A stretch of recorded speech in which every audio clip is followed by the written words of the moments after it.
Hello, everybody. Today is the 23rd of December, and as always, we're going to tell the page story. This page story changed a lot about people's life and shed light into why something happened to our life and how we can create or manifest our dream life in a very certain way. So, as you all see that today, I also don't have my camera. It is because top camera is still not working. So, they are thinking about changing it. But just what it is, we're just gonna go with it without the camera, okay? So let's get started. What is this? Let me describe it. So it's something, it's a straight thing, it has ink inside, it's help you to write. So what is that? Oh, it's a pen, yes. What do you use the pen for? To write. Now there's a dog inside the room. I'm gonna wave that in front of the dog. What does the dog do? The dog will snip our this, right? Does the dog see this one as a pen? No. So for the dog, this one is not a pen, but for the human, this one is a pen. So who is correct, the dog or the human? The answer is both are correct. For the dog, this one is a chewing toy, but for the human, this one is a pen to write. The dog is correct in the dog word, and the human is also correct in the human word. So that is our first lesson. Both are correct. Now, let's imagine that there is a table in front of me, so I'm going to put this thing on the table. And then both the dog and I will walk out the room. So inside the room, there'll be no human, no dog. What does this thing become? It is still a pen or chewing toy. Or it becomes almost nothing, and the ancient wisdom call this one as the emptiness. The emptiness is actually a very magical definition. As we understand the emptiness, we'd be able to achieve anything in our life. Just like Geshe Michael Roach applied the emptiness into his business and was able to build a business with a revenue of $215 million a year. He is also able to help several refugees. So what is the emptiness? Why is that so magical? So let's go back to the pen story, okay? So this technically on the table, and when there is no human, no dog, and nothing to interact with, we come back to Chisel, we call it the emptiness. So the emptiness is not nothingness, it's not blackness, it's not darkness, or no feeling, no thinking. It's just ourselves, it's just the soul when it doesn't interact with anyone. So in reality, we all have the emptiness. We all, when we don't interact with anyone. So it's just ourselves, right? But then think about this, okay? So this one is it is just by itself, we call it the emptiness, right? But as soon as I go back into the room and I look at this becomes a pen. When the dog come back to the room and the dog look at this becomes a chewing toy. And when both the dog and I come back to the room at the very same time, we both look at this at the very same time. What does this thing become? Becomes two things. A pen for me and a chewing toy for the dog. So a single thing, okay? And when it doesn't interact with anyone else by itself, it comes back to true self, we call it the emptiness. But because we always interact with someone or something, right? So we all have that potential to become anything or anyone depending on who or what is looking at that at the very moment. Just like this one. So even by itself, okay, just one thing, but it can be multiple things, two different things or different peoples. So that is our second lesson. Along with the emptiness, we all have limitless potential. Now I see this as a pen. So does this pen coming from me or does this pen coming from the thing itself? This pen is actually coming from myself. Why am I so certain? Because the thing is the pen itself, the dog or anything in this entire universe will have to see it for what it is, which is a pen. But does the dog see this one as a pen? No. So this pen is actually coming from me. This pen is actually coming from my mind, and everything is actually coming from our mind. So that is our third lesson. Everything is actually coming from our mind. Now we all agree that this pen is coming from our mind, right? So I'm going to change my mind and I'm going to believe this will become a diamond, okay? So please pray with me. Diamond, diamond, diamond. In my eyes. It's still a pen. So what in my mind that forced me to see this as a pen but not a diamond? There are seeds inside our mind that the ancient wisdom call as karma. When we see something, the seed inside our mind pop up, open up, and cover this and made it see it for what had been planted earlier into our mind. So who planted those seeds into our mind then? Only you can plant the seed into your mind, and only I can plant the seed into my mind. How can we do it? We do it by 3 ways: by our words, by our actions, by our thoughts, especially to other people. So for instance, I'm going to hold on to this. I'm going to say that I have the pen. Would you like to have this pen? And when my friend say yes, please, I'd be so happy to give this to my friend with the hope that I can help my friend. So when I do this, this palm open up and both me and my friend will see it and start living rocking. A couple days later, when I see this, I recognize this one as a pen, which means that the seed of the pen has been planted into my mind. Open up and cover this and made a seed for what had been planted already into our mind. And this is how a pen become a pen, or anything surround us become what and who they are to us.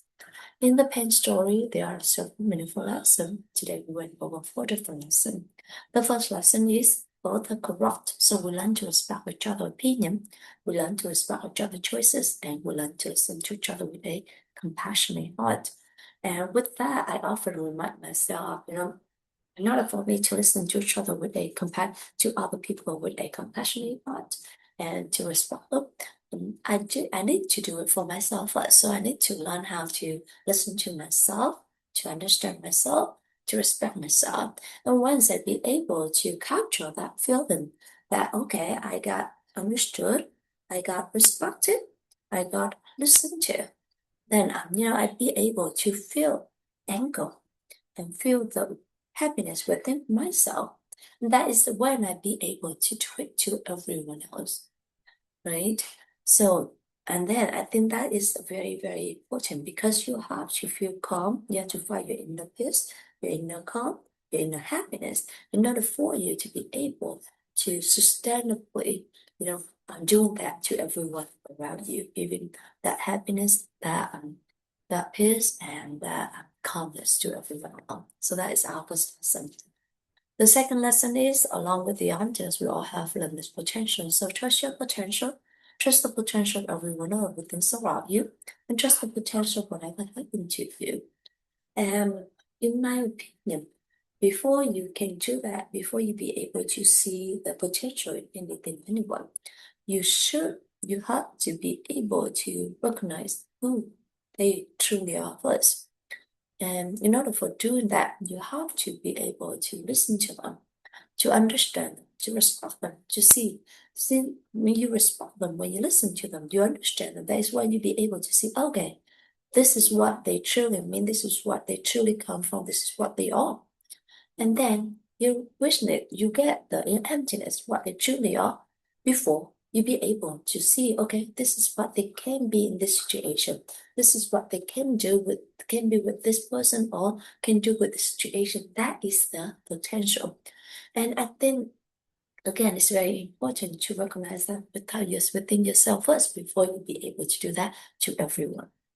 And the third lesson is, along with the third lesson is everything is actually coming from the seed inside our mind. So we be 100% responsible to whatever happened to us. We don't blame anyone because in the end, we are the only one who can plant the seed into our mind.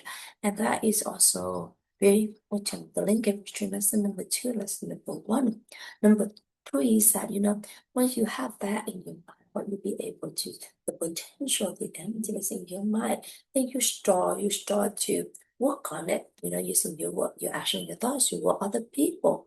And that is when you'll be able to manifest that. You'll be able to make it become your reality, make the potential become your reality. So whatever in your mind, you're gonna have in your hand. If you are persistent enough, if you are determined enough, you're gonna have it in your hand one of these days.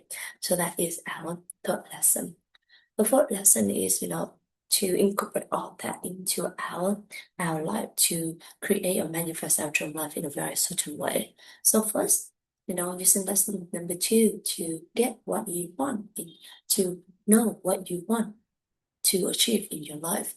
And then the second is that apply all that. Lesson number 3, which is using your work, your action, your thoughts to other people, planting those, into your mind, making that potential into your reality. So for instance, if you want to have a happiness, then you plan the happiness using your work, your action, your thoughts to other people, helping other people to be happier. If you want to have prosperity, then using your work, your action, your thought helping other people to be more prosperous. If you want to have wisdom, then using your word, your action, your thought, helping your other people to be more wise, to be wiser. And just like that, whatever that you want, making sure that you use your words, your action, your thoughts to other people, helping them getting that very same result. And the lesson that I would like to share with you today is that, so as I share with you, my camera doesn't work.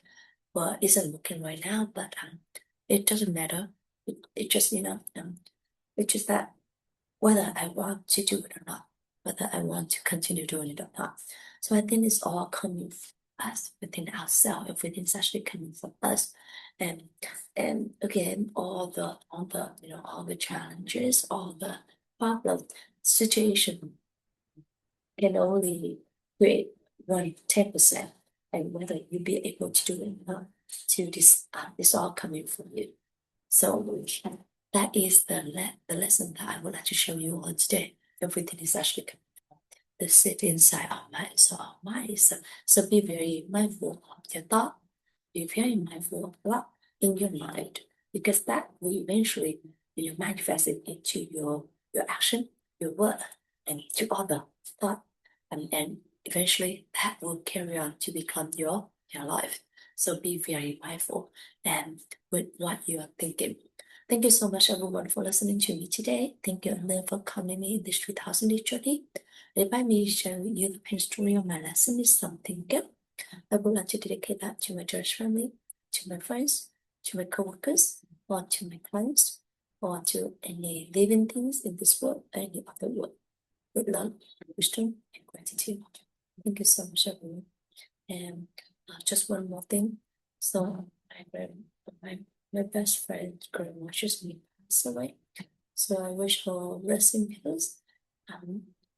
And you know, and may her family, have the peace of mind knowing that she had lived a very good life, good and fulfilled life. Thank you so much, everyone. Have a beautiful day. Bye bye.